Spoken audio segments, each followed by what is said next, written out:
El fanático en sí, eso no le compete y no le importa. O sea, el fanático dice, ¿por qué no está peleando A con B? Tienes razón. Los cuestionamientos de los organismos son legítimos sobre por qué hay tantos cinturones, por qué hay que cobrarle a un peleador por las sanciones, qué se hace con el dinero que los organismos reciben. ¿Qué tan difícil es lograr hacer una pelea por un undisputed? La gente dice, bueno, la OMB es lo que diga Bob Arum. Pues no es cierto. Nosotros somos promoventes de las unificaciones. Que si la unificación le beneficia al boxeo y al peleador, no la vamos a parar. Mucha gente dice que el boxeo se podría unificar bajo el Riyadh Season. No sé si eso es una teoría de conspiración, es algo que está bien lejos de ser real. Hay que apoyar lo que está haciendo Turkey, porque verdaderamente es un apasionado por el boxeo, apoya a los peleadores y los eventos son extraordinarios. A veces tú dices, caramba, ¿por qué nunca peleó X con Y? Bueno, porque quizás X quería pelear con Y, pero Y no quería pelear con él y no hay manera de obligarlo. Saludos mi gente y bienvenidos de nuevo a Auténtico Boxing. Y hoy tenemos una entrevista bien diferente, directamente desde aquí, desde San Juan, desde las oficinas de la WBO, con el nuevo, ya como 2 meses más o menos, que eres presidente. Sí. Gustavo, muchas gracias por recibirnos. Alex, bienvenido hermano, gracias a ti, un placer tenerte aquí. Este es tu casa, hermano, y te felicito por el programa, que lo sigo. Me gustaría poner la musiquita de Dr. Dre en algunos reels. Yo soy fanático de Dr. Dre, esa es mi época, así que bienvenido hermano. No, muchas gracias, muchas gracias. Gustavo, desde hace un tiempo, pues yo quería hacer esta entrevista contigo, especialmente... Primero porque las pocas veces que habíamos interactuado antes, pues siempre fuiste bien cordial conmigo, sí, claro. Siempre... Yo dije, coño, ese es un tipo buena gente, claro. Un tipo buena gente, so vale la pena hacer la entrevista. Gracias. Y obviamente eres, sin duda, y quizás esto es raro para ti escucharlo, pero estás en una situación en la cual eres una persona importante dentro del mundo del boxeo. ¿Es un poco loco escuchar eso para ti? Pues fíjate, yo me considero un jíbaro de Mayagüez. Yo soy nacido en Ponce, pero criado en Mayagüez. Un jíbaro que tuvo suerte en el momento indicado, a la hora indicada, y se me consiguió una oportunidad privilegiada de trabajar aquí primero como abogado interno, y casi luego de 10 años que Paco, mi padre y mi mentor en el boxeo, es que decide, ¿verdad? Dar un paso atrás y apoyar mi candidatura para la presidencia, que fue algo inesperado, ¿no? Pero entonces me siento honrado, privilegiado, como tú dices, y puedo decir que he tenido suerte. Uh-huh. Así que, pero no me considero una persona importante, sino yo soy un obrero del boxeo, abierto, ¿verdad? Las puertas están abiertas para ti, para cualquier otro. Simplemente aquí hay un trabajo que hacer, seguir las reglas, tratar de hacer cosas para el beneficio del boxeo y como decimos, vamos para adelante. Qué bueno, ¿no? Definitivamente yo creo que es curioso porque típicamente las historias de superación en el boxeo pues las escuchamos de parte de los atletas, quienes son quizás los protagonistas de esto, pero me llama mucho la atención, como tú dices que tuviste la suerte y la oportunidad de estar aquí. Te pregunto, antes de comenzar a trabajar acá, ¿eras un fanático del boxeo? ¿Eras seguidor? Cuéntame de eso. Mi primera experiencia con el boxeo fue cuando yo era niño. Yo creo que yo tenía quizás 10 u 11 años. Mi papá llega a casa de haber presenciado la pelea de Sugar Ray Leonard contra Roberto Durán. Entonces, papi, recuerdo que trae un sweatshirt, como si fuese no es un jacket, es como para el frío. Uh-huh. Con el póster de la pelea. Ahí es que yo tengo mi primer vínculo con el boxeo profesional. Entonces, más adelante mi papá compró unos guantes, vente para que aprenda a defenderte, me lleva a una cancha de baloncesto, allí me pongo los guantes con un muchacho del barrio. Pues yo soy de un barrio de Mayagüez, se llama Barrio Aguilar, y vengo de una familia de clase trabajadora, mi papá comerciante, mi mamá enfermera, y mi papá dijo, vente para que aprenda a defenderte. Entonces recuerdo que el muchacho me metió las manos. Me dio duro en la nariz, boté un poquito de sangre y tú sabes, yo dije, no, esto no es para mí. Entonces, esa fue mi primera experiencia con el boxeo. Y posterior a eso, yo era un fanático casual del boxeo. Uh-huh. Y eventualmente el interés fue creciendo. Y pues yo sabía lo que el fanático común y quizás un poquito más el hardcore fan sabe quiénes son los peleadores, quién es el campeón. Pues las peleas se veían por HBO, Showtime en ese entonces. Pero no conocía cómo era la industria, ¿verdad? Uh-huh. Que habían diferentes divisiones, diferentes organismos, un sistema de anotación, 3 jueces, un árbitro, las comisiones de boxeo, los oficiales. El andamiaje interno de la estructura de la industria del boxeo no lo conocía hasta que entro en la OMB. Wow, y realmente me parece bien curioso esta parte que señalas, porque Y esa era otra de las razones por las cuales te quería entrevistar, porque yo siento que mucha gente escucha los campeonatos, los títulos, Sí. y no saben el trasfondo de qué es lo que hacen estas organizaciones, como son ustedes, la MB, la FIP o el CMB. Si tú nos pudieras dar una breve descripción para los que no son como nosotros, fiebrus de esto, que lo seguimos así, en una manera sencilla de verlo, ¿cuál es el trabajo de un organismo mundial? Como decimos en Puerto Rico, en términos en arroz y habichuela, el organismo lo que hace es regula el cinturón, esto que ustedes ven aquí. Regula a través de unas normas el cinturón y establece los parámetros para clasificar los peleadores para que disputen este cinturón. O sea, nuestra jurisdicción, ¿verdad? La jurisdicción en términos legales es la autoridad que tenemos para controlar este cinturón. Se limita a eso. Claro, los organismos tienen una influencia en las comisiones de los diferentes países del mundo donde se regula el boxeo y nombramos oficiales, supervisores, etc. Pero nuestro trabajo es regular el cinturón, clasificar los peleadores para que aspiren a disputar esto, que es el logro mayor de un peleador profesional, y de los ingresos que generamos como consecuencias de las peleas por estos cinturones, ese dinero se desembolsa para fines exclusivamente vinculados de manera directa o indirecta al boxeo u otras causas de índole social, cáncer, becas estudiantiles, equipos de boxeo, renovación y habilitar gimnasios, entre otras causas de índole social. Eso es lo que hace la OMB. Nosotros somos un organismo sin fines de lucro. O sea, eso significa en términos sencillos que no estamos aquí para enriquecernos. Por lo contrario, se reciben unos ingresos y se desembolsan para esas causas principalmente vinculadas al boxeo, claro. Eso es lo que hacemos. Y importante destacar, Alex, la OMB, que fue fundada y su sede aquí en esta oficina, que nos excusamos, que estamos remodelando la cosa, no tenemos la decoración, estamos en eso, no es administración, pero ahí vamos. La OMB es el único organismo puertorriqueño de alcance mundial con sede en Puerto Rico. Aquí tenemos el BCN, el béisbol profesional, el voleibol, etcétera, pero es el único organismo deportivo puertorriqueño con sede en Puerto Rico de alcance mundial. Es la OMB. Que la gente no lo sabe. La gente no sabe ni dónde queda, mucha gente no sabe ni dónde quedan las oficinas. Estamos acá en Río Piedra, aquí en la Muñoz Rivera, acá a su orden. Definitivamente. Eso es un gran dato porque yo mismo no sabía que eran la única organización de ese tipo. Qué brutal, qué brutal. Gustavo, obviamente viendo que, como dijimos al principio, entraste en funciones creo que en octubre, o sea, o por lo menos se hizo el anuncio de que sí, yo fui elegido el 31 de octubre y entré en funciones de manera inmediata porque el boxeo, esa semana me eligieron jueves y el sábado peleaba Gabriela Fundora, que podríamos decir que fue la primera campeona bajo mi presidencia, que se convierte en la primera campeona indiscutible en las 112. Con la Argentina. Sí.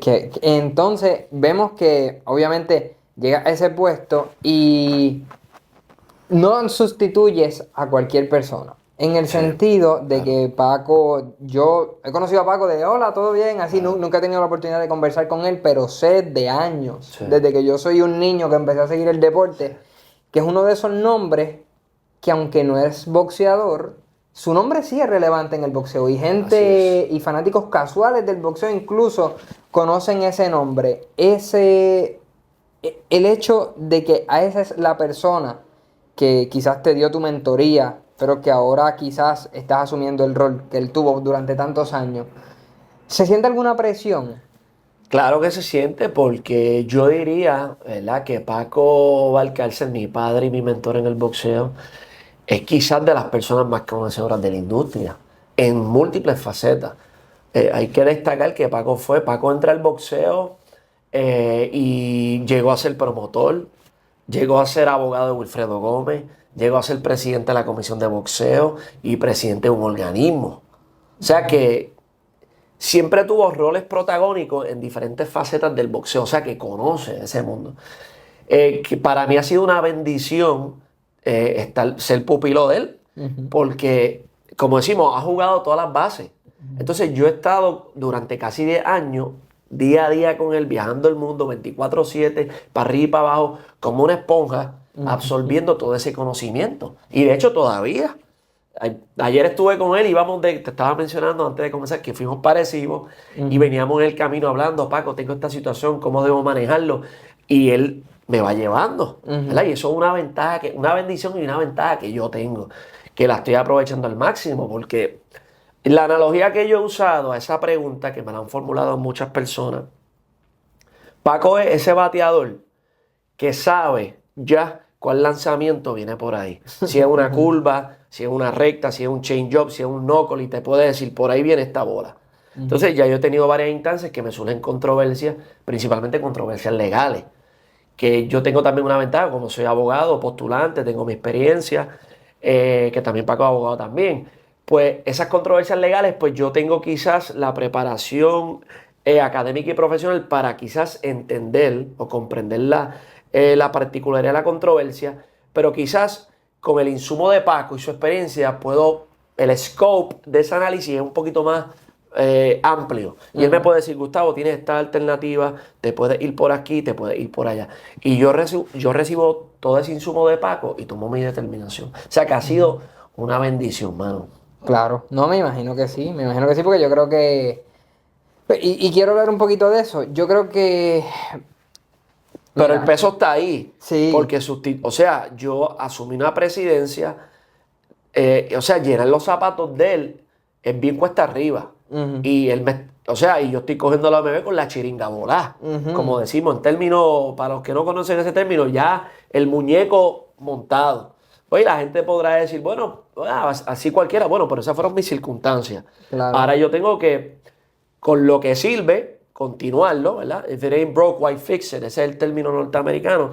Si funciona, ¿por qué cambiarlo? Claro, ahora vamos a tratar de darle un upgrade, llevarlo a otro nivel. Y eso es lo que yo aspiro a hacer, ¿no? Claro. Sí, ¿no? Y fíjate, eso que tú comentas de que ya la OMB está en una muy buena posición, yo creo que a la vez se puede ver como que es más fácil, entre comillas, pero la realidad es que yo pienso, y esta es mi forma de verlo, yo pienso que la presión es diferente cuando es así, en el sentido de que si estaba bien, pues las expectativas es que se mantenga bien y mejore. Claro, Entonces, de acuerdo. Y ya ahí, pues, como quien dice, pues ya hay unos estándares que hay que cumplir.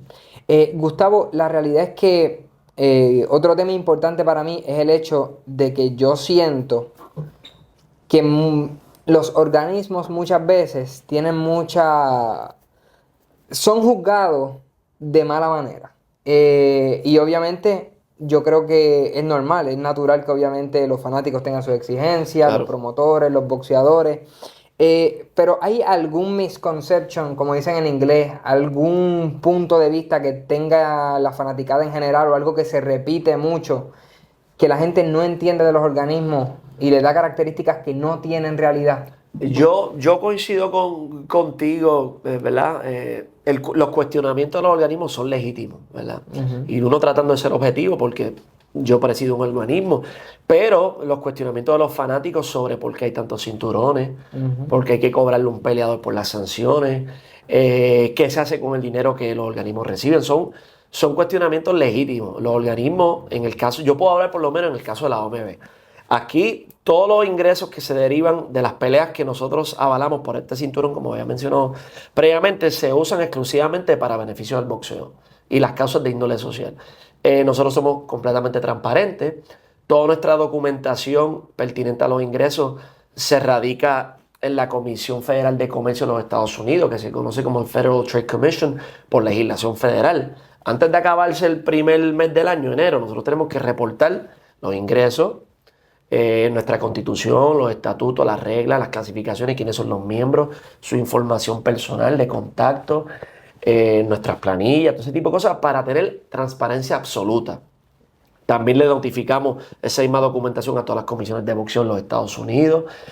Somos un libro abierto, pero si hay cuestionamientos legítimos que uno tiene que atender. Si alguien me dice, pero ¿por qué ustedes tienen que cobrarle un porcentaje a los peleadores? Bueno, porque es que hay que generar algún tipo de ingreso para operar. Nosotros tenemos que tener, o sea, hay unos gastos operacionales, agua, luz, renta, empleados. Si tú te fijas, Alex, tú llegaste aquí y aquí tuviste quizás 2, 3 empleados de un organismo mundial y una oficina módica. Esto es algo sencillo porque nosotros entendemos que así se debe operar, ¿verdad? y con esos ingresos ser responsable con los gastos y distribuirlo de la manera más equitativa y justa en beneficio del boxeo.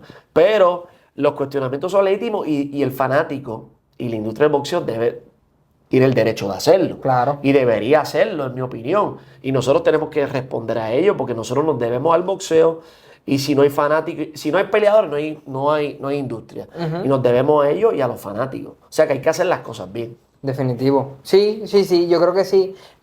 Lo que yo sí pienso, por ejemplo, es que, y específicamente hablando de la OMB, yo siento que son organizaciones que son bien importantes. Yo considero que son bien importantes porque el boxeo es un deporte que tiene sus pros y sus contras en cuanto a su estructura. Yo siento que es un deporte, por ejemplo, mucha gente lo compara con lo que es la UFC o las artes marciales y mucha gente no entiende que la UFC tiene su propio campeonato, su propio ranking, es una sola promotora, entonces es mucho más difícil, pero el boxeo, tratar de organizarlo, yo me imagino desde afuera viéndolo, que debe ser bien complicado, porque tiene muchos players diferentes, muchos intereses diferentes. Correcto. Y no hay una agenda donde todos nos podamos reunir y seguirla.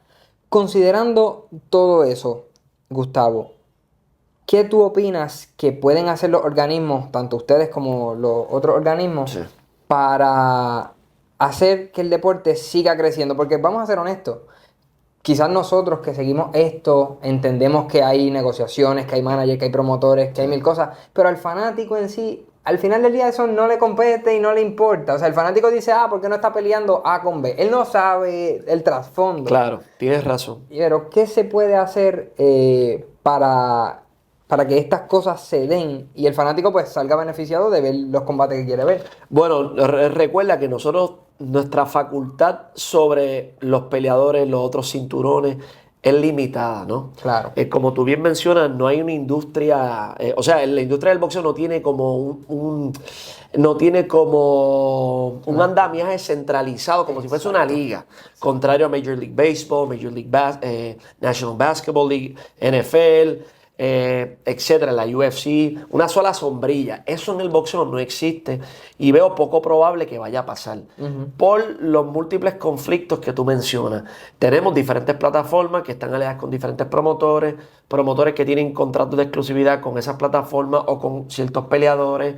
Me parece que también yo creo que hiciera la supply and demand, oferta y demanda. Claro, un solo cinturón no es suficiente para la cantidad de peleadores que hay en el boxeo.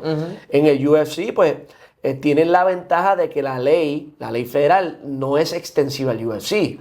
El Ali Act, conocido, ¿verdad?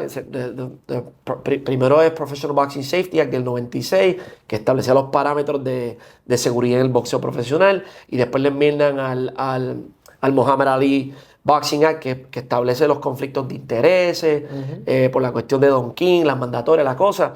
Entonces, eso es extensivo, no es extensivo al UFC. El UFC puede ser promotor, manager, organismo, comisión, cinturón, todo bajo una sombrilla. Pues yo pudiese coincidir que en teoría, en el boxeo, eso es lo idóneo. Que tú tengas una estructura y se enfrenten los mejores a los mejores. En teoría, eso es lo que debe ser, pero no es práctico, ¿verdad? Porque un solo cinturón, entonces, ¿cada cuánto va a pelear ese campeón? Con todos esos peleadores que están ahí. Los cinturones, pues le dan más oportunidades a más peleadores, porque tienen más opciones.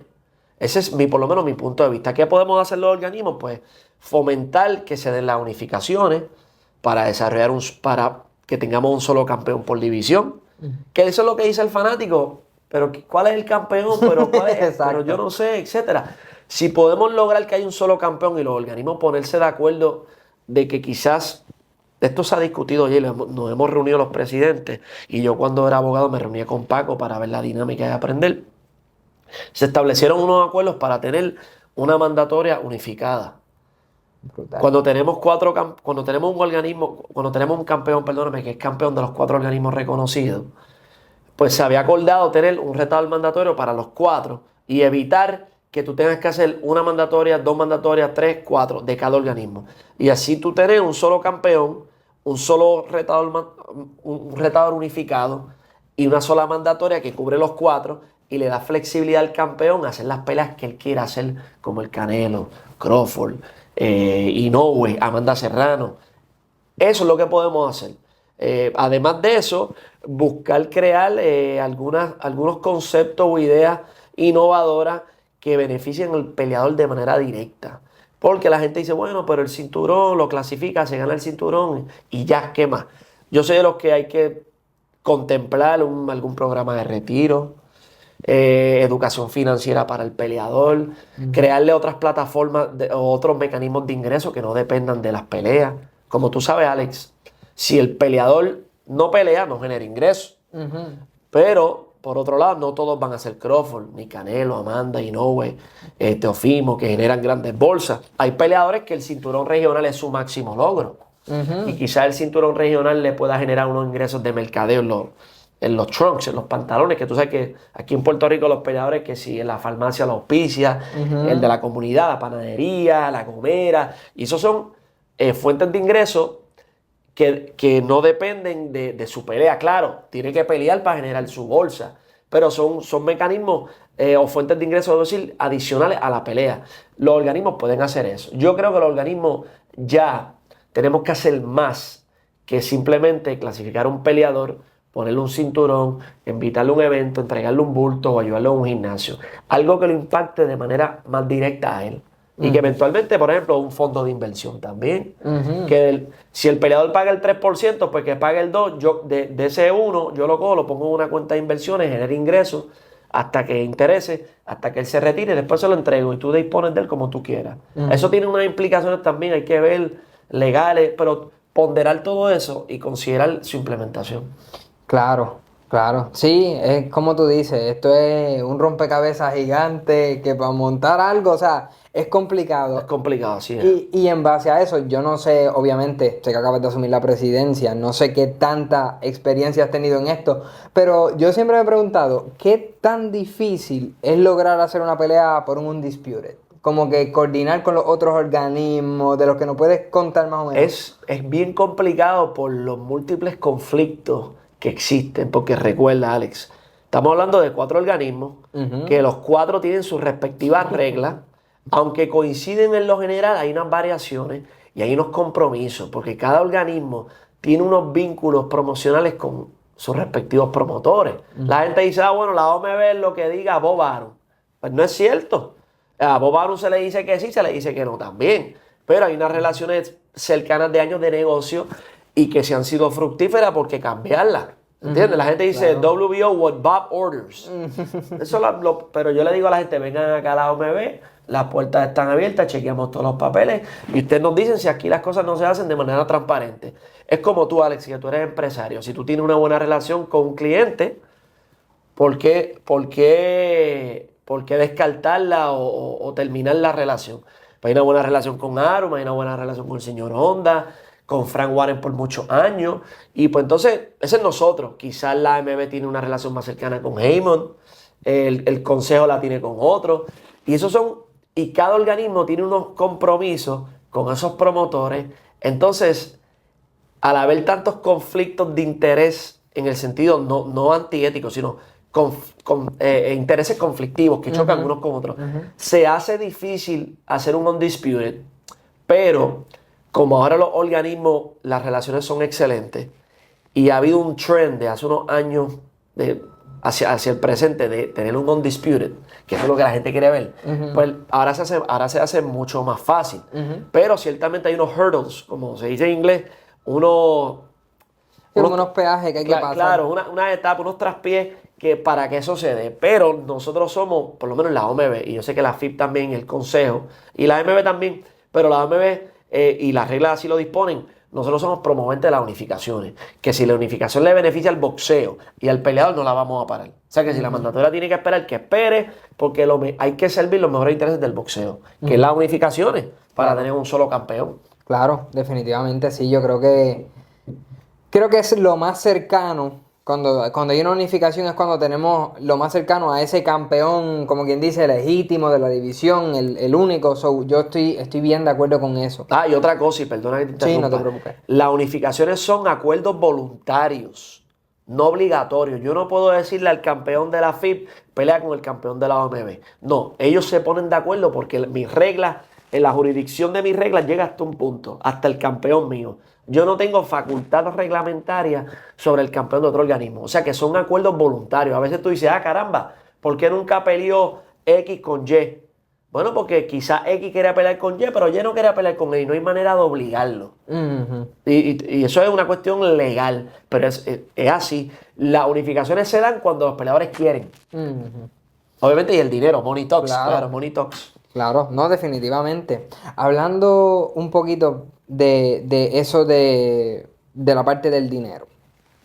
Yo personalmente, yo opino que los títulos mundiales siguen siendo el estandarte que te legitimiza tu carrera, en el sentido de que, para mí obviamente tú puedes ser un boxeador excelente, pero el título mundial te da un tipo de clase, te da un tipo de categoría diferente.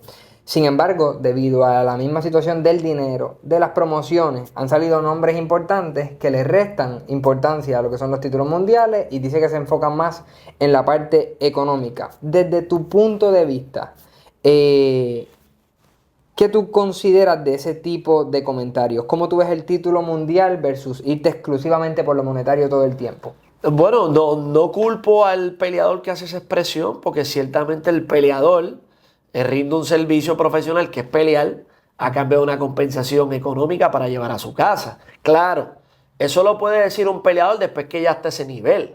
Pero esos peleadores van desarrollándose y el título regional es quizás la primera puerta para entrar en las clasificaciones mundiales y por ahí peleas por un título mundial, te conviertes en campeón, el reconocimiento del prestigio que te da el cinturón, los ingresos que puede generar la adquisición de ese cinturón. Es como un efecto dominó. Claro, eso lo pueden decir los caballos que están a ese nivel, como el Canelo, los Usyk Fury, Inoue, Amanda Serrano, que ya ellos están a otro nivel. Pero esa es la excepción a la regla, Alex. Claro. No todos los peleadores pueden decir, no, yo no quiero el cinturón, yo solamente quiero el dinero.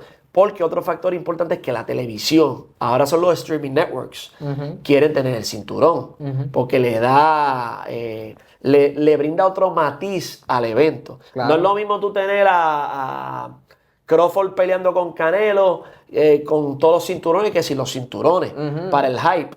Por ejemplo, como yo te mencioné, que te enseñé el cuadro ese de Usyk Fury, de la pelea del Undisputed, primera vez que se celebra una pelea por los campeonatos indiscutibles de los 4 organismos reconocidos en los heavyweight en la historia. Pues eso es ¿cómo se le dice en inglés?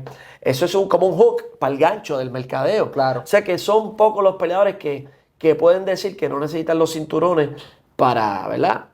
Es la excepción a la regla, por lo menos esa es mi opinión. Claro, no, y me llama la atención mientras hablabas de lo que son las televisoras, que ahora pues son los streaming, pero eso me recuerda mucho yo era bien fanático de HBO Boxing, entonces era bien diferente cuando tú tenías el World Championship al Boxing After Dark, por ejemplo. Claro. El mercado era diferente, la estructura del programa era diferente y definitivamente el título influye mucho en eso.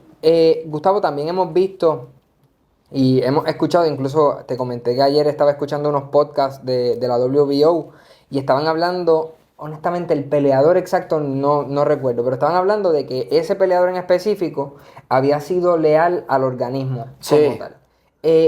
¿Cómo es que un peleador, ¿verdad? Para quizás el que no ha experimentado eso, un peleador normal que tiene, qué sé yo, 2, 3 peleas, ¿cómo hace las gestiones para ir entrando en clasificaciones? Ellos se comunican contigo, ustedes con él. ¿Cómo trabaja eso? Excelente pregunta. Nosotros, recuerda, trabajamos exclusivamente con los promotores, ¿verdad? Okay. Para que un promotor, el promotor es la persona que organiza, promueve y produce un evento.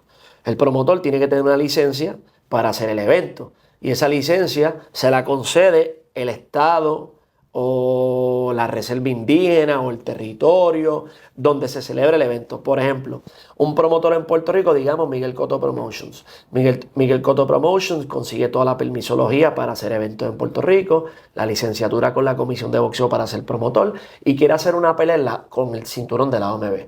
Pues Miguel Cotto dice, OMB, tengo 2 peleadores, Alexis y el compañero Alexis, que estos son los récords de ellos, queremos hacer esta pelea ahora el 1 de febrero en Cagua, nosotros vamos a ser el promotor de récord y queremos ver si pueden disputar un título regional. El título latino en peso 160 libras, peso medio.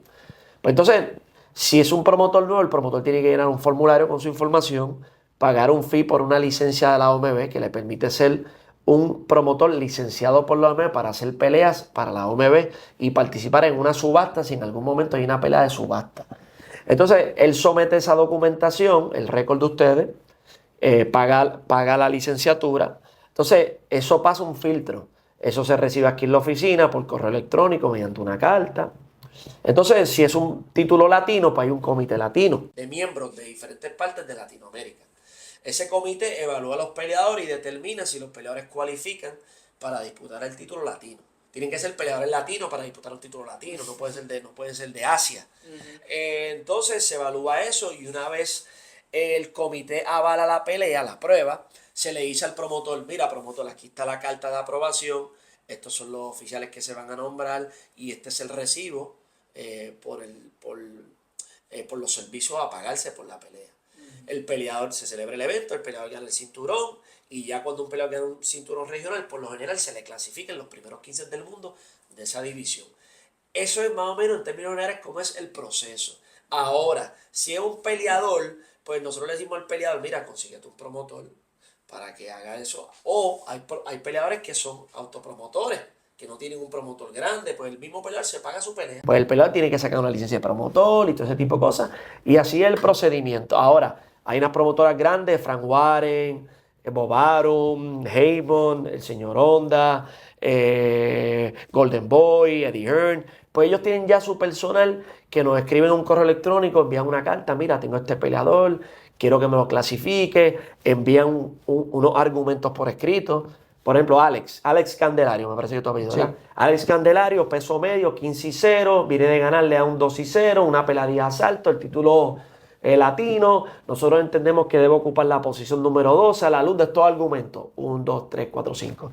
Se recibe esa comunicación y se refiere al director del comité de clasificación. El comité de clasificaciones se reúne una vez mensual, evalúa todas esas solicitudes y determina del 1 al 15 cuáles son los peleadores que deben clasificarse en esas posiciones a la luz de los criterios que establecen las reglas del ABC: victorias, derrotas, nivel de oposición, actividad de peleando, cómo ganó, cómo perdió, si ha peleado con clasificados dentro de un periodo establecido. Todos esos criterios, más unos criterios nuestros que tenemos internos, récord positivo, título regional, vínculos con la comunidad, récord aficionado, y todo eso se toma en consideración para conceder las clasificaciones de esos peleadores, que es un procedimiento un poco subjetivo, no objetivo, que es más subjetivo, es que pues de apreciación, claro, ¿verdad? Claro. Igual que los jueces cuando votan, que es apreciación, pero con esos criterios por lo menos uno tiene una guía, que si un peleador pierde, pues tú sabes que lo tienes que bajar. Entonces, la regla dice que tienes que bajarlo por lo menos una posición, a veces lo bajas 2, a veces lo bajas 3, dependiendo cómo perdió. O sea que se evalúan un sinnúmero de circunstancias. Wow. Sí, es un trabajo complejo, porque son 255 peleadores, mensual, masculino y femenino. Sí, no, y me imagino que cuando envían todas esas solicitudes hay cientos de solicitudes. Cientos de solicitudes mensuales. Ese es el trabajo más difícil aquí, los rankings, que yo llegué a hacerlos también. Sí, debe ser bien fuerte. Te quería preguntar, Gustavo, porque sé que es un tema bien importante y recurrente ahora mismo en el boxeo. Y sé que quizás no va tanto con los organismos, sino más bien con los promotores, sí. Pero el efecto del Riyadh Season. Mucha gente dice que el boxeo se podría unificar bajo el Riyadh Season. No sé si eso es una teoría de conspiración, es algo que está bien lejos de ser real. ¿Qué nos puedes decir de lo que es el Riyadh Season en sí y del efecto que está teniendo en el deporte? Bueno, yo para empezar, el Riyadh, me encanta el concepto. Lo que ha hecho su excelencia Turkey, que le enviamos un saludo, es lo que la gente quiere ver. Las pelas grandes, los eventos grandes, los mejores enfrentándose a los mejores, y tienen los recursos económicos para hacerlo. Uno de los grandes problemas que había en el boxeo era que las pelas grandes no se estaban dando porque desde el punto de vista económico no era sostenible para el promotor, porque el promotor es el que asume el mayor riesgo. Tiene que montar el evento, tiene que pagar el seguro, tiene que pagar pasajes, hoteles, oficiales, organismos, las bolsas de los peleadores, y el Riyadh Season, pues ciertamente es un nuevo player en el boxeo, y están creando ideas nuevas. Su excelencia es un apasionado del boxeo. Tuve la oportunidad de conocerlo ahora en diciembre. Estuve allí en su hogar, nos reunimos. Él adquirió la revista The Ring y pues él quiere promover el cinturón de The Ring. Pero sí te puedo decir que Turki, su excelencia, quiere trabajar con los organismos y apoya a los organismos, y nos reunimos con él en privado y hablamos de unas cosas que no las puedo divulgar, claro, porque hay unos acuerdos, pero sí te puedo asegurar que vienen grandes cosas para el boxeo con los organismos, porque Turki reconoce que hay un historial de los organismos sobre más de 100 años. Ahora, los organismos tenemos que buscar la manera de promover el Riyadh Season. Nosotros promovemos el Riyadh Season, tú lo viste en el podcast, y lo apoyamos, y yo personalmente le dije a Turki que yo voy a hacer todo lo que mis reglas me permitan para facilitar que esas peleas grandes que él quiera hacer se den, porque es que eso es lo que le beneficia al boxeo. Claro, el concepto de la liga en Estados Unidos no se puede hacer, porque hay una ley que lo prohíbe. Tú no puedes ser promotor, manager, comisión, organismo, como la UFC, como habíamos mencionado. La ley federal todavía está ahí, y lo veo altamente improbable que puedan derogar una ley federal. Eso es un proceso ya legislativo complejo. Es más fácil aprobar una ley que derogar una ley, a los que saben de derecho y eso y la ley. Pero en teoría, lo que hace Riyadh Season y lo que está haciendo son eventos grandes. Ya yo he estado en Arabia 2 veces y los eventos han sido una cosa brutal. O sea, es como estar en Las Vegas en esteroides. Es un viaje matador, pero vale la pena. Estuve en las 2 peleas de Usyk y Fury, la primera y ahora la revancha, fueron tremendas. Y hay que apoyar lo que está haciendo Turki, porque verdaderamente es un apasionado por el boxeo, apoya a los peleadores y los eventos son extraordinarios. Así que Dios mediante,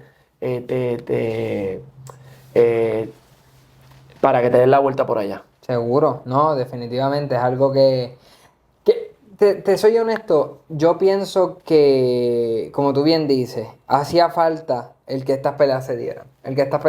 Entonces, claro, es algo nuevo, trae ciertas preguntas, ciertos cuestionamientos, pero yo siempre veo las cosas, siempre lo he dicho, el neto, ¿cuál es el neto? ¿Es positivo o es negativo? Claro. Y creo que los efectos en generales son positivos. Gustavo, te tengo solamente 2 preguntas. Tengo todo el tiempo que tú quieras. Aprovechame hoy, hermano, porque está la gente a cargar. Dale para adelante. Pues mira, obviamente yo sé que esto es un tema más entiendo, yo no soy un experto en el tema, tú me puedes decir mejor, esto es quizás más de comisiones. Sí. Pero cuando, por ejemplo, se da una mala decisión de un juez o una mala determinación de un referee, algo por el estilo, ¿qué poder tiene realmente un organismo sobre eso si la pelea estaba siendo supervisada por el organismo? Excelente pregunta. Nosotros no tenemos jurisdicción, es decir, facultad o autoridad sobre una determinación oficial de un juez o un árbitro en una pelea. Claro, si hay un juez que es designado por vamos a explicar en Arroyo Habichuela. Los oficiales son recomendados por el organismo cuando el título está en juego en una pelea. Digamos, por ejemplo, ahora pelea, anunciaron ayer Sander Saya, que pues, le enviamos un saludo a Sander. Voy para allá, campeón, a verte con ese frío allá en febrero allá. Sander pelea en Nueva York. Pues nosotros lo que hacemos, le decimos a Nueva York, esta pelea es por el título de Norteamérica, que Sander es campeón nabo. Estos son los oficiales que recomendamos. Porque los estados, en Estados Unidos, los estados, los territorios y las reservas indígenas son soberanos. Soberanos es que ellos tienen facultad sobre sus decisiones. Pues la comisión recibe nuestra recomendación, pero decide si la adopta o la rechaza. Yo recomendé a Alex, al amigo, y a Juan, esos son los 3 jueces, y a Pedro de árbitro. Pues ellos lo examinan y dicen, bueno, quizás te doy el árbitro y un juez, o quizás te los doy todos, quizás no te pongo ninguno y pongo los que yo quiera. Así es la dinámica. En Estados Unidos es más difícil nombrar oficiales porque los estados son soberanos. Internacionalmente tenemos más pepas. O podemos legislarlo un poco más. Ese comentario acá, claro. Puertorriqueño. En Asia, Europa, internacionalmente tenemos un poquito más de leverage para nombrar los oficiales que queremos. Ahora bien, cuando un oficial, entiéndase juez o árbitro, el juez se equivoca o vota mal o no está dentro de los parámetros, pues nosotros no tenemos la facultad legal para revocar o dejar sin efecto esa decisión. Porque número 1, se presume correcta. Número 2, es una decisión que le compete a la comisión local y no tenemos facultad legal para revocarla. Claro, si hay pruebas fehacientes de que hay corrupción, algún tipo de dolo, algún tipo de conducta ilegal o antiética que merezca nuestra intervención, nos metemos, claro. Pero tomaremos alguna acción contra el oficial que está afiliado a la OMB, pero no podemos cambiar el resultado. Eso ahora, por ejemplo, si hay un positivo de droga en una pelea, pues la parte adversamente afectada pues tiene que recurrir a la comisión, radica la documentación correspondiente y la comisión, si revoca su determinación, nosotros la acatamos. Por ejemplo, hemos tenido aquí instancias que un peleador da positivo, ganó la pelea, nuevo campeón, viene la comisión, cambia la decisión y como cambia la decisión, comisión, entrégame el ruling, el documento, aquí está, pum, OMB. Ahí nosotros cambiamos la nuestra y reinstalamos al campeón que había perdido porque la comisión revocó su determinación. Es un poquito, pero no tenemos facultad sobre eso. Ahora bien, nosotros aquí lo que aspiramos siempre es que el oficial que recomendamos tenga los mejores credenciales. Número uno, que es honesto. Para empezar por ahí. Íntegro, honesto, responsable, competente, conocedor, que tenga experiencia, que no se preste para que le hablen, que no sea un oficial que sea Homer. Homer es que, como este promotor grande, pues voy a votar para el peleador de la casa. No. Tú votas por la esquina azul o la esquina roja. Y yo estoy pendiente de las tarjetas. Yo las examino todas. Yo soy un freak de esto. Yo me siento, deja ver la tarjeta, ok, ¿cómo votó este? ¿Por qué votó así? Después los llamo aparte. Mira, ¿qué pasó? Porque tuviste este asalto así. O hablo con el director de oficiales, háblate con él, ¿qué pasó? Y uno está viendo eso. ¿Cómo va ejecutando? Ok, pum. Y después uno decide si los nombra o no los nombra. O sea que somos bien cuidadosos con eso, responsables y aspiramos siempre dentro de lo que nos establecen las limitaciones que tenemos, claro. De nombrar los mejores oficiales para las peleas. Dentro de la limitación que tenemos. Pero en resumen a tu pregunta, no tenemos facultad para cambiar una decisión ya sea del árbitro o del juez. Eso le compete a la comisión local, que pocas veces revoca las determinaciones de los oficiales, porque los jueces tienen discreción y es una cuestión de apreciación. Ahora, si tú sabes que es un sistema de 10 puntos, por asalto, un 10-9 most system, el 10-point most system, el asalto termina y se supone que es un 10-9 y el oficial votó 9-8, pues tú sabes que está mal. Entonces, pero la comisión es la que tiene que revocar eso. Nosotros no tenemos esa facultad. Wow. Sí, que es bien interesante porque a veces, y es bueno que se tengan estas conversaciones también, porque a veces uno dice, pues la culpa es de la parte A, y no, a veces la culpa puede ser de la parte B, a veces nadie tuvo el control, o sea, es complejo, cosas, sí, es complejo. Sí, son cosas bien interesantes. Gustavo, obviamente la presidencia, la experiencia que ya tú tienes, los 10 años más o menos. Casi, voy para 10 años, casi 10 años que llevas aquí. De toda esta responsabilidad que tú tienes ahora y que asumes, ¿qué es lo más difícil, mano, de ser un presidente de un organismo? Lo más difícil es decir que no. Y principalmente a los amigos. Porque viene mucha gente a pedirte favores. Acomoda más ayuda más aquí, ordena la mandatoria y tú tienes que decirle que no. Eso es lo más difícil, decir que no. Porque tú vas conociendo las personas, los intereses. Cuando los intereses de una persona están en tus manos, es decir, que mi determinación pueda afectar los intereses del amigo, es bien difícil decirle que no. Pero recuerda, yo tengo una posición que tengo que asumir con mucha honradez, rectitud, integridad, y tengo que hacer las cosas como Dios manda. Hay un reglamento que hay que cumplirlo. Si no se cumple es una anarquía. Entonces, pues ahí eso ha sido, yo creo que lo más difícil, porque uno trata siempre de ayudar a los amigos, a los promotores, a los peleadores, al promotor pequeño que va subiendo. Decirle no a un promotor grande es difícil también, porque el promotor grande, pues, tú sabes, el que te da vida al organismo, y los campeones que tiene ese promotor. Quitarle un cinturón a un peleador es difícil. No lo he hecho, pero lo hacía antes por escrito. Yo preparaba el escrito legal. Cuando había que quitarle... Yo no soy simpatizante de quitarle cinturones mediante escrito, que lo pierden en el ring. Pero hay una regla que si un peleador no pelea en un periodo, pues tú tienes que... Porque hay otros que están esperando. Claro. Y cómo manejar esos intereses que están todo el tiempo chocando. Yo creo que eso es lo más difícil. Lo más difícil. Sí, sí, no, me imagino, porque como tú bien dices, y mientras más tiempo lleve, a más gente conoces, o más gente siente que tiene un acceso a ti, Sí. so, debe ser bien, bien complicado. Ya para ir cerrando, porque, pues fíjate, siento que ha sido una entrevista brutal, de verdad, de Dale nuevo, para adelante. de verdad que... Dale 2 o 3 preguntas más. Aprovecha. Perfecto. Dale para adelante. Pues mira, quiero saber, viendo que como ya me dijiste ahorita, está todo corriendo, está todo trabajando bien. Pero de aquí yo no sé cuánto tiempo está un presidente. Sé que Paco estuvo Casi 30. casi 30 Sí. años. Pero cuando llegue quizá el momento, que esperemos que falten muchos años para eso, que ya pues tú no estés en la posición que acabas de asumir, Sí. ¿cuáles son quizás esos puntos o esas huellas que tú quieres dejar, que la gente recuerde que tú hiciste en el organismo y en el boxeo en general? Pues, mano, yo llevo pensando en eso desde la elección. Yo quiero comenzar, bueno, ya comencé, ¿no? La profesionalización del organismo, de la cuestión administrativa interna, la modernización del sistema. Me gustaría implementar la inteligencia artificial en la cuestión estructural, organizacional de la empresa. Crear nuevas iniciativas que impacten de manera directa al peleador. Eh, Algún sistema de desarrollo de prospectos, algún programa de mentoría para los oficiales, traer gente joven como tú, el compañero, para que se integren en alguna capacidad en el boxeo como oficiales. No hay oficiales, bien pocos oficiales jóvenes. Lo que hay son muchos oficiales con mucha trayectoria que yo puedo entender que a veces se les hace difícil decir, ¿sabes qué? The time has come, ya es momento de take a step back y abrir la puerta a la sangre nueva. Eh, Todo ese tipo de cosas. Pero, recuerda, es un proceso lento, ¿verdad? Pero progresivo y vamos, como dice, a paso lento pero firme.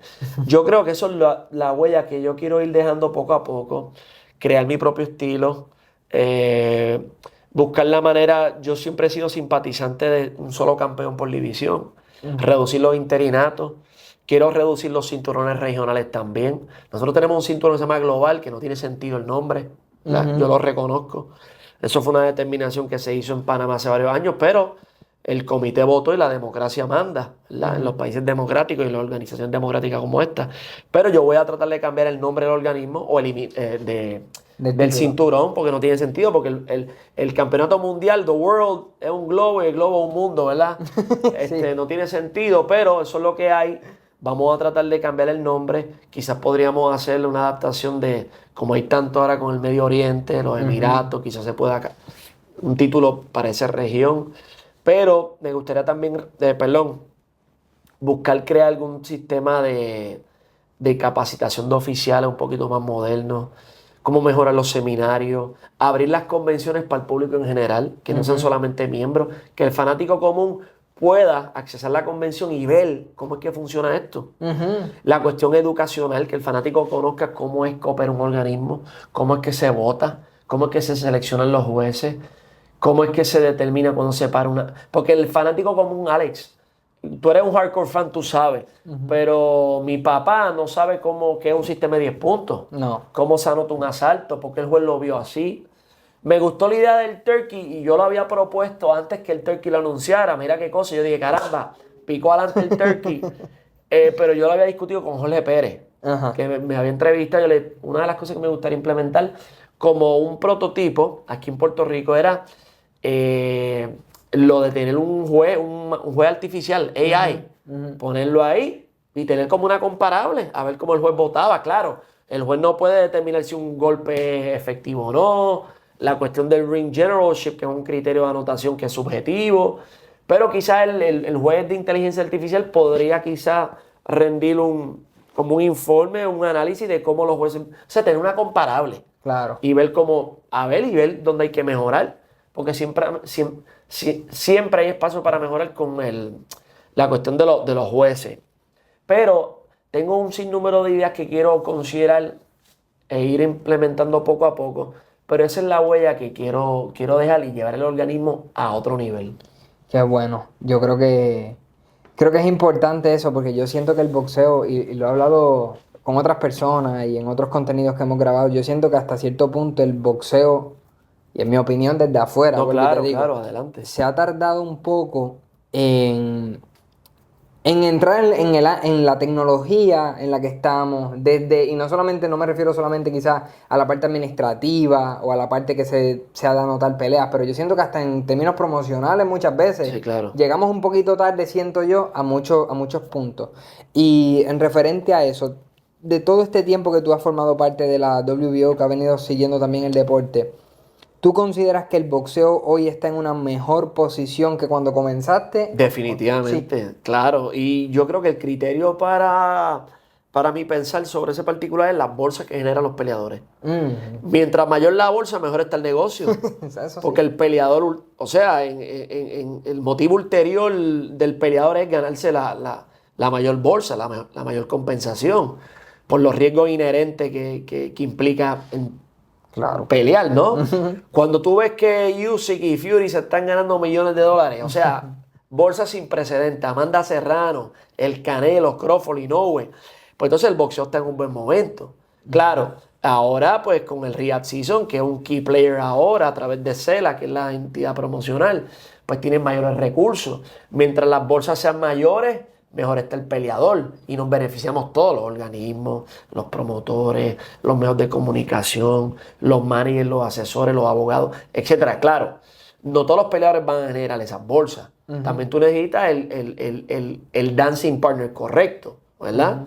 Pero yo creo que sí. Y también que las circunstancias estén. Cuando tú tienes el correct dancing partner, la buena división, los buenos peleadores, el network behind, todos esos factores que come into play, que inciden, pues entonces atrae la atención de los fanáticos. También tenemos que tomar en consideración la entrada de Jake Paul al juego. Que la gente lo critica, pero ojalá exista Jake Paul por más años. Que hay que felicitar lo que él está haciendo. Claro. Que cambió el juego para las femeninas con Amanda Serrano. Y crea una plataforma, Jake Paul, a través de su MVP, Netflix, para que otro perfil demográfico, los eyeballs, entren al boxeo. Espérate, ¿qué es esto? ¿Quién es Amanda Serrano? Wow, con Katie Taylor, a palo limpio, pim, pam, pum, la pelea de la noche. Entonces, eso a su vez le genera seguidores a Katie Taylor, a Amanda, nuevos mercados de negocio para ella, auspiciadores, endorsements, etc. O sea que es como un efecto dominó. Y yo lo veo bien. Yo creo que el boxeo ahora mismo está en su mejor momento. Tanto internacional como en los Estados Unidos, el Reino Unido, Japón. Puerto Rico ahora está viniendo Eddie Hearn para acá. Tú sabes, mi opinión, yo creo que sí. Que está en su mejor momento. Sí, yo creo que yo personalmente para el tiempo, yo te podría decir un poquito antes de la pandemia, yo creo que fue una época como para mí, vuelvo y te digo, Sí. desde afuera, no sé si fue quizás el vacío que dejó Mayweather, que no llegó una estrella inmediata fuera de Canelo, Sí. que pudieran seguirlo. Pero yo creo que estoy de acuerdo, creo que el boxeo ha crecido mucho y como tú dices, en Puerto Rico específicamente, tener la oportunidad honestamente hace 2 años yo no me imaginaba Matchroom trayendo eventos constantemente para acá. Claro. Y es algo que tenemos, al igual que estoy de acuerdo con lo que dices de Jake Paul. Jake Paul es un caso interesante porque él tiene unas cosas en el ring, pues, y ciertas cosas que a mí personalmente no me gustan, pero el efecto que tiene es ultra positivo para el deporte. De acuerdo. Eso no se puede negar tanto como lo de Amanda, como lo he visto que colabora con ustedes, con la WBO, en los gimnasios, en distintas cosas. Claro, no solamente Jake Paul ha sido como un plus para el boxeo profesional. Él es un promovente de la cuestión social, ayudar a los niños, los gimnasios. Alex, nosotros llevamos un partnership con Jake Paul, yo creo que va ahora para 1 año y medio, 2 años. Hemos renovado más de 13 gimnasios en Puerto Rico. Ya hicimos el primero en los Estados Unidos. Vamos a hacerlo extensivo internacionalmente. O sea, el impacto ha sido extremadamente positivo. Cada vez que rehabilitamos o reinauguramos un gimnasio, salvamos niños, vidas. Uno que salvemos es, Claro. o sea, es o sea, un muchachito menos en la calle causando problemas, ¿tú sabes? En las drogas, robándole a alguien, en la cárcel, que nos cuesta a todos los taxpayers dinero, problemas en los tribunales. Jake Paul, hay que darle las gracias a Jake Paul lo que ha hecho en Puerto Rico y lo que ha hecho para el boxeo femenino. O sea, que la gente lo critica, que si esto, que si lo clasifican, la cosa. La posición de la OMB con eso es, si él cumple con los méritos, puede ser una figura incluso para el peso crucero, que no hay nombre, que tú necesitas tener un nombre ahí. Y Amanda me lo ha dicho a mí, que el hombre entrena, está aprendiendo, se desarrolla, tiene su pegada. Claro, tiene que cumplir con las reglas, porque aquí tiene que cumplir con las reglas. Si él cumple con las reglas, amén, y se clasifica, ¿verdad? Como todo. Pero ojalá haya Jake Paul para rato, porque su combinación es positiva en múltiples áreas vinculadas al boxeo. 100%. Sí, y fíjate, estoy contigo ahí. Hubo un momento dado que... Un momento no, varias veces se ha hablado ya de clasificarlo y yo opino igual. Yo opino que, bueno, si él le gana un clasificado, entra a las clasificaciones, disputa un título regional, claro, cualquiera que sea el proceso, siempre y cuando lo cumpla, pues tiene el mismo derecho que cualquier otro peleador, sin duda alguna. Gustavo, de verdad que te quiero agradecer por la oportunidad, por el tiempo y también decir que esto fue de hoy para hoy, como quien dice, y me dijiste que sí, estoy bien agradecido contigo por la oportunidad y espero que se repita pronto. Un placer, Alex, te deseo el mayor de los éxitos a ti, a todo tu equipo de trabajo, a Auténtico Boxing, que los sigo, dale para adelante, las puertas de la OMB están abiertas, esta es tu casa, cuando tú quieras otra vez hacer una entrevista, ya sea conmigo, con cualquier peleador, lo coordinamos con mucho gusto. Y te vamos a invitar a WBO Jabs, el programa que tenemos en ABC Puerto Rico, y lo que tú necesites. Esta es tu casa, hermanito. Gracias, ¿Okay? Gracias, Gustavo. Un placer, chévere. Ahí lo tienen mi gente, Gustavo Olivieri en Auténtico Boxing.